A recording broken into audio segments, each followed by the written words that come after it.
So today I'm here to introduce him. So, okay, so he said, I asked him, is this the intro that you would like me to introduce you today? So he said, this is Ide Jasti Aitu in Kannada. So this itself is a lot. But still, I would like to read what he has shared. So he's a dedicated professional in the instrumentation department at Sidwin Cortec, an engineering firm. He's a curious and fun-loving individual, and he has a keen interest in reading, traveling, and cooking, always exploring the world and the people around him with enthusiasm. I would like to also add to this that he's a good friend and also a writer. So I did read his couple of poetries, which I even asked him to share for our newsletter, which he did not share till now. So it is nice to have you here and to listen to your story. Personally, being attending this session today and not missing it. Thank you so much for agreeing, Bala. Over to you. Thank you. Thank you, Ranjita, for this opportunity. Second time to me. And my apologies that I missed the first half. I got stuck somewhere and reached just 5 minutes before. Even though my account was logged in, I wasn't here. And after listening to some people talking around, I felt that I really missed it. But okay, so now for you that I knew you will introduce in some way. I had one line I read yesterday that I have no special talent. I'm just passionately curious. So that's all I have. So, and this UCM, I will tell about it sometime. It's not nothing so big, but still, I will start with one incident. This happened on 22nd May 2010, when one plane from Dubai, which was supposed to land in the Mangalore airport, which landed in the mid of the runway instead of landing it in the place where it was supposed to, and they could not control the speed or something like that, and it slipped out of the runway, and then the plane crashed, and around 150 people died in that tragedy, and which is also being noted as one of the biggest tragedies of the Indian aviation. And some 5-6 people who jumped out of the plane somehow survived. And the plane was from Middle East, which was coming from Dubai. So this Middle East and middle class has some kind of sync, which I feel because I was also there for a few years. The people who travel from there, the Middle East, many of them who get around 15 days leave per annum with one return ticket. And most of the people, especially from the Kerala and even from the Mangalore area, which I have seen that they accumulate the leaves. They make it 1 month, 2 months together. After 3-4 years, they save the money of the tickets of 2-3 years. Then at once they come. They plan a lot of functions at native, maybe marriage, some other function. They want to meet somebody. They make a long plan of their vacation for 2 months, 3 months. And when suddenly it comes and this happens, this is something beyond, much more than a tragedy, what we see, because this is also that the dreams of 150 families or maybe 100 families, which has vanished, it will not, what amount of money you pay or what amount of, whatever they get. So this cannot be recovered. This was also a thought when I heard about it. I had in my mind. And the thing is that very next day I had my flight flying to Doha from the same airport, because I was in Mangalore and that was the airport near to me. And my flight was booked the very next day in the morning. And like a person who even fears the things which I don't see in my real life, I was praying God that let this airport shut down for a week and probably things will get settled down. And then I was even hoping that this will happen, because this is the biggest tragedy which we have heard of in during that time. But within 2 hours, the aeroplane got cleared, and after 2 hours, the flight started flying. So next day, I had no excuse, so I had to travel. And even I was not showing out my fear at home, because the people will panic more than me. And next day, when it was around 8 a.m. or 8:30 a.m., I had my flight. So we went to the airport. And my father usually was always accompanying me. And with him, somebody from my house. We were a joint family.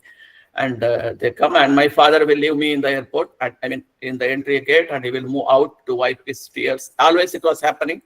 So once I saw it, then after that, I was never returning back. I mean, looking back while moving inside, I just took my luggage and went inside. And as usual, the check-in and everything happened. I was sitting in the plane. So it was maybe around 8 o'clock. So it was about to move. It started slowly moving, like, as I said, the shorter runway. So it takes a turn. It goes to a place from where it will take off. As the runway is shorter, the speed of the plane will be more when it takes off. That's what I felt. And the sound also is more, and it won't run for a very long distance and then have a smooth up. It will usually, the angle will be a bit more. And it went there, and it is starting, it is making that sound, and the air hostess, the flight attendants are doing their job of telling what to do in the emergency. The emergency was yesterday when nobody could do anything anyways. But when this is happening and the sound like sound, and the sound is going up and up and up, and I felt it's more than the other day or any other day. I don't know, he's just going to fly 90 degree up or what, like. And finally the sound stopped, the plane stopped, and it started moving back to its original place where it started from, to the zero place, and it stood there. This happened around at least some 3 times, I believe. And this is not flying, it is going there, it is making all the sound it can, it stops, and it comes back to the same place again. So this was scary, because if you put your head outside, if you could, and you see outside, there is Yamraj's party, which was there yesterday, and you can see the burnt trees, and it was a horrible thing to imagine. And already we are all, most of us in the plane are fearing that something can happen, and this is not flying. So this happened 3-4 times, 8:30, it became around 9:30. And all of a sudden, there is complete silence. The plane is not moving. Around 9:30, 9:45, they even switched off the air conditioner. Only blower was working. It was the month of May, and you know the temperature in Mangalore, it reaches around 40 degrees. And the temperature is going up, and we are inside. There is suffocation. Anyway, the blower is working, but no cool anywhere. Then people started chattering. Somebody started getting up, moving here and there, asking what happened. Nobody is answering. The attendants are missing. Only one standing at one end, the other at other, and you don't see all of them suddenly. Maybe they were all in the cockpit, don't know what to do. And finally, one old man with V23 went. He was the one who was speaking, who was a bit extrovert kind of guy. And he asked one air hostess, like, what is this happening? We cannot sit here. We cannot breathe. Open the gate. We will go back. We don't want to fly in this plane. There is something wrong. And suddenly, and like, obviously, it's not possible to open the door of the flight in any case. At emergencies, they will have some procedures, I believe, to do it. So she said, no, sir, we cannot open the gate. You can stand there and talk. You don't come towards me somehow, because she was near the exit gate, actually. He said, I already have a few broken bones in my body. I don't mind adding a few more to it. If you do not open the door now, I will push you aside. I will open the door and jump out. I don't know if you can open the door like that also so easily. She got scared that this man is going to do something now, because he's not scared of breaking his bones anyways. So she called another some people, and they tried to convince him. And he left at that time. And again, we came back after a few minutes and asked her what's happening. 2 things she said. One, because of what happened yesterday, the pilot is scared to take the plane from this airport, because the runway is shorter. Maybe he's a new guy, I don't know. And he's scared, and she's already scared. We can see it on her face that she doesn't know what to do. And she is also thinking that this is my last flight, maybe. So we all had almost the same feeling by then, because this guy is not leaving us out, and this guy is trying to fly it again and again and again. And second thing, she said that this flight is not supposed to fly today because of yesterday's delay, yesterday's accident, and there were some delays which happened later. So this flight is due for maintenance, and that some checking was supposed to be done. She actually, the flight attendant, I don't think she's supposed to say all these things, because she herself doesn't know like at what situation she is. And she said this, and then like obviously all of us who were there were in a different level of fear. And she said, sir, please go back and sit on your seat, and this is what it is. And even that old man again started that you are trying to kill us or this, that, or anything. And somehow we sat on the seat. We had no other option. So this is happening, and suddenly one guy stood up. Like I can tell, like he was around 6 feet tall, a fit guy, or maybe little overweight also, like looking like kind of Suresh Gopi of olden days, like that kind of fitness. I mean, looks he had, not so good looking, but still. And looking like some well-dressed, some CEO or maybe some business owner, somebody abroad. And he stood up and he took one piece of paper and folded it like this peanut sellers on the street side do, like kadlekai, okay? And he just started moving from the front of the plane towards back, like kadlekai, kadlekai, kadlekai. There is nothing inside actually. And on any other day, if you see him a bus in a railway station or somewhere on the street, you will think that pagal hai isko, kisne ghar se bahar chhod diya. So he was doing it throughout the plane. And I thought, okay, this is entertaining because we are all in a different level, because this is the last day, let us enjoy some fun. Somebody is doing stand-up comedy. So this is happening, and some time went, he again took some chips packet and started doing this. He talked to some lady sitting there, auntie, this is the last flight anyways, how are you enjoying it? This lot of negative talks if you say on any other day, but that day everybody is enjoying it, having fun. Like, I don't know, like what was running through everybody's mind, but I am a guy who is on the pessimistic side. So this was moving me out of it. And in the meantime, like I switched off my phone also, because it was already 1 hour late. And then my family knows what time I will be landing. Around 4 hours later, I mean, my flight starts, I will be landing. They will call me, and either I will be here or I will be in the middle of the air, or I don't know where I am. So I switched off my phone and kept it aside. Those were not the WhatsApp or like video call days. So this guy is doing all this thing, like slowly the temperature is rising anyways in the plane. The mood of the flight also is rising. Like people started enjoying it one by one.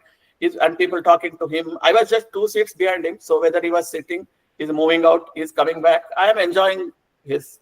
And a person like me felt comfortable, and I felt that, okay, this is fun, really.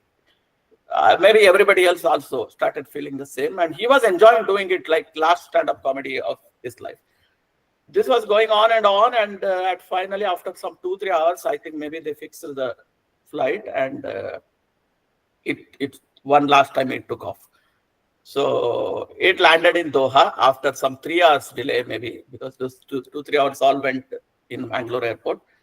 While getting down also, that guy, even on the plane completely from here to Doha, he's cracking jokes one after the other, because he was in a mood now. He thought that, okay, mera stage mil gaya. And when we landed there, he just, while getting down, he called me and said, hey, friends, come here. Those people who are getting in Doha, you give your telephone numbers to us and get down, because I'm not sure if this flight will fly again from here to Bahrain. He was traveling to Bahrain from there. And I'll come to your house for lunch. Okay, so this is the UCM, which I was talking about. This UCM word came from our ex-chief minister, who was Balasubrahmanya Iche, who was telling, I am always a CM.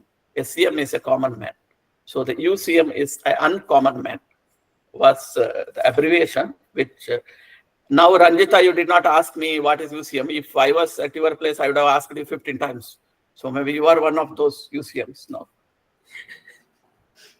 So this kind of people whom I see, because we are conditioned to believe that you have to act in a certain way in certain situation. Like you go to a funeral, you should behave like this. You go to a marriage, you behave like this. I don't say you can act weird in every situation. You can start cracking jokes without considering others' emotions or feelings or thoughts. But there are always second level people. Like if there is a death happening, there are some people in the grief who are in the real sadness, who feel that I should also go with that person. I don't want to live anymore. These are the kind of the people who really have the grief. Now, others are posting WhatsApp status, RIP, Om Shanti and all. I don't believe that they are really sad. And there are second level people in between these two who are in grief for some time. That is one thing called Smashana Vairagya. Even the first level people will come out of it after a few days.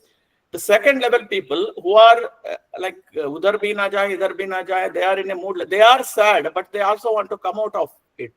So there are some people whom I have seen that they try to come, they try to bring these people out of that mood. If one set of people come out of that sadness, they try to support the people who are in actual sadness or actual grief. These are the kind of people who are like uncommon. And I am surprised because I cannot be like that, because I am conditioned to be sad in a funeral. I am conditioned to be happy in a marriage. So this is how maybe sad in the marriage also, but not the other way.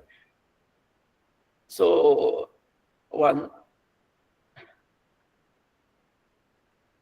second, just I had loaded something. Okay, anyways, it's not like having fun doesn't mean that you degrade or you insult somebody. And to have fun, like out of 50, 45 people will be very happy enjoying. Other 5 will be feeling sad that ye mere upar joke mara hai. So that is not the thing, but you just lift the entire mood. Even if when they make fun of you, you think that that is a joke, which is a clap worthy. So these are the kind of the people who I just wanted to say as uncommon people. And I have 2 more incidents which I have marked. I mean, 2 more stories of people who are well known. One is H. Narasimhaya, and because of Panini, we were even fortunate to meet him once. That when he was, now he's not there. He was the vice chancellor in Bangalore. He is a very noted writer who is an kind of activist, who is an educator and a freedom fighter. And he was on his deathbed. He had a lot of students and too many people who were admiring him. And when he was on the deathbed, somebody came to meet him. But still he was talking and he was fine. He was a very simple man, which I have seen also. And he said that when I die, don't burn me with wood, which is wet or like freshly cut tree. Always use dried, use all dried wood to burn me. So they said, no, sir, why are you talking like this? You will leave, you will come out of this, all these talks, whatever is that. You won't die, you don't worry, you will live for another 100 years, this, that, and all. But he's repeatedly saying that, please, no, you just listen to me. You don't burn me with a wet or fresh wood. You use completely dried wood to burn me. Then this guy was also curious, like he asked, sir, okay, sir, whatever you say, but why you want to do this? He said, I have smoke allergy. If you use the wet wood or the which is not dried, maybe I may get cough when you burn me. So this is the kind of like wit. And another person is Malvika Iyer. Maybe all might have heard her name. Even she was using PM's handle on one day of International Women's Day. Prime Minister Modi had given her his Twitter handle to her to type. She is a motivational, international level motivational speaker who was at the age of 13, her story says, that she picked a live grenade at her house. And because she wanted to do something adventurous, she was not aware that it's a bomb. She took and did something with it, blasted in her hand. And she lost both her hands. You can see her picture. She doesn't have 2 arms now. And she has written that her leg was hanging on her skin when they took her to hospital. And she was completely bleeding. And somehow after a lot of surgery or treatment, she recovered. And now she is international level motivational speaker. She got her PhD, got her doctorate, and even to handle the PM's Twitter handle, it's not a small achievement for anybody. And she also has written that because of this accident, I grew. I don't know how much courage it takes to say that sentence. And the one which I want to tell now is, now her Twitter account is like private. It's not for everybody. Few years back it was open, a couple of years before I went browsed through her chats. One guy had posted that, please give your hand please give your hand for marriage. Some word like Shadi mein tera haath de dena, like you marry me. I don't know what is that exactly. Please give your hands for me for marriage, something like that. Only 4 words like, sorry friend, no hands.